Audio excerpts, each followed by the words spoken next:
Hello सांग मैंने आशा करछि आपण माने समस्त भलरे थिबे मु भी बहुत भलरे अछि भगवान को कृपारु सब किछि ठीक ठाक चली।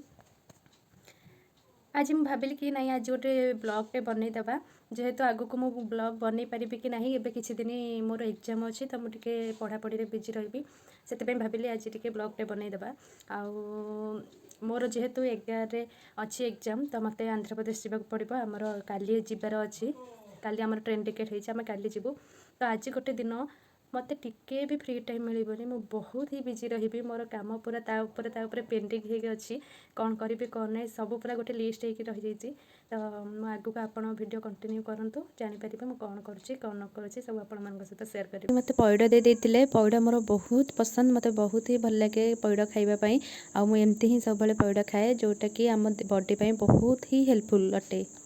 तापर एठी पिला माने आसे पहुँची जाइतिले सेमानको टिके पाठ पढ़ाई देउतिले जोटा कि मोर नित्यदिनिया ड्यूटी सकाळे आ संध्या रे दी टाइम सेमानको पाठ न पढ़ाइले मते भी सत्तरे भल लागेनी।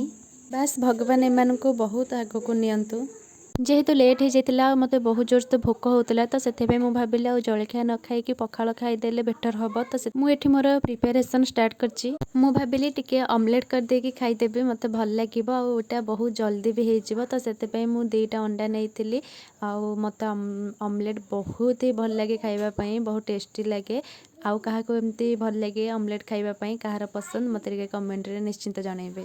फाइनली मोर एठी ऑमलेट पाई अंडा पूरा रेडी हो जाइए चलतो स्टार्ट करवा।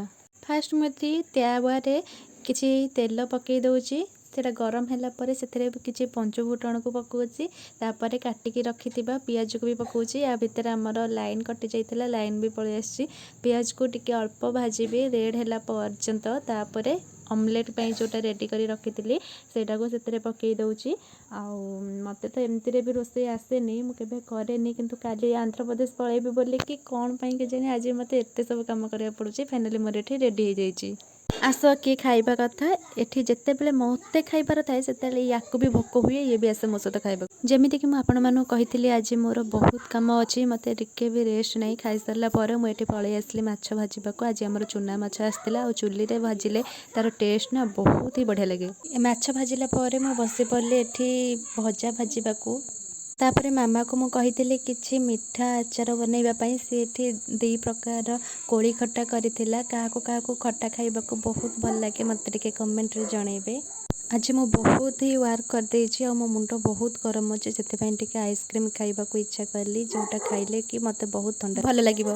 एसो भितरे गोटे भाई आसे कि पहुंची जाइथिले जे कि रूपार सब जिंस गाँ रे बिक्री करबा को नेकी आसंते हमें तांको ठरो ऑलरेडी बहुत ही रूपा जिंस रखी सरलुनी सेते पई से प्राय टाइम हमको आम घर को आसंते दबा पई तो मामा एठी किछि पाउंजी देखुथिला से बहुत ही भल भल कलेक्शन रखिसंती आ होलसेल ठारू मार्केट ठारू बहुत ही भल प्राइस रे बहुत कम प्राइस रे से दियंती मते गोटे रूपार चेन पसंद आसला और मामा गोटे पाउंजी बहुत दिन हैला मो फेस रा किछि केयर नहीं पारि नथिली मते टोटाली भी टाइम हुएनी मु बहुत बिजी रुए आज भाविली कि टिके फेस रे भी केयर नेबी तो सेते पई मु एठी फास्ट एलोवेराटा फेस रे लगे देछि।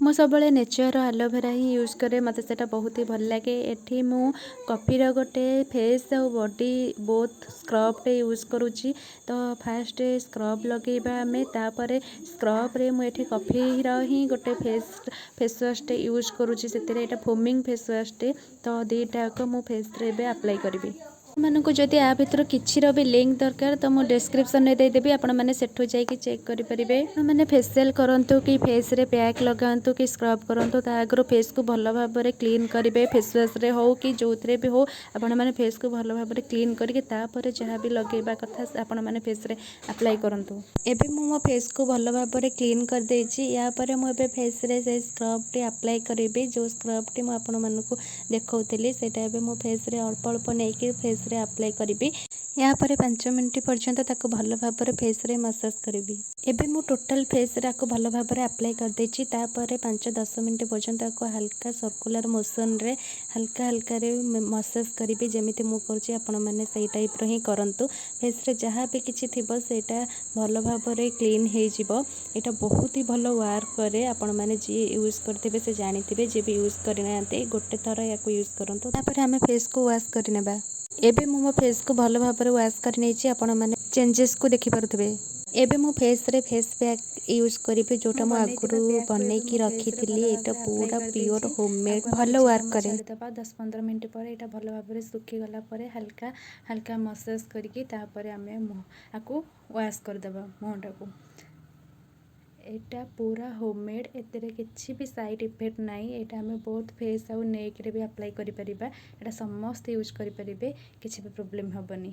आपण मैंने फेशियल करंतु कि फेस पैक यूज करंतु जहाँ भी करंतु तापर मॉइस्चराइजर लगेबा को जमा भी भूलिबेनी। जेहेतु हमें फेशियल करूचे तापर फेसटा हमर ड्राई हो जाए से मॉइस्चराइजर नियत आवश्यक। आपण मैंने जेकोसी मॉइस्चराइजर यूज करि परिबे। हठात मो बाहर को आसी देखिली तो बहुत जोर से मेघ पवन आसीगलाणी। एबे तो खरा होउतला किंतु सडनली मेघ पवन आसीगला आउ बहुत ही बढ़िया वेदर देइतला। आपण माने मते कमेंट रे जणैबे कि आपण मानकर सेपटे वेदर केमिति अछि। मते तो बहुत ही भल लागुतला किंतु बहुत जोर वर्षा आरंभ हो गला से मो घर भीतर को पळै आसिली। मो नेल किछि ए टाइप रो थिला। या परे मो भाबिली कि किछि नेल पेंट करिया पई तालन तो देखिबा मो कोन करूछि। फाइनली मो ए कलर टा चूज करथिली। मो नेल को केमिति लागुछि कमेंट रे जणैबे। तापर फाइनली संध्या हो जाइतिला आउ मो संध्या रे किछि ब्रेड आउ किछि चटपटा जिंस खाइथिली। एमिति मोर आज दिनटे बीती जाइतिला। वीडियोटी भल लागिथिले लाइक कमेंट और शेयर कर देबे। जो माने मो चैनल रे नुआ अछंती चैनल को सब्सक्राइब कर देबे। देखा गोटे नुआ वीडियो रे। जय जय।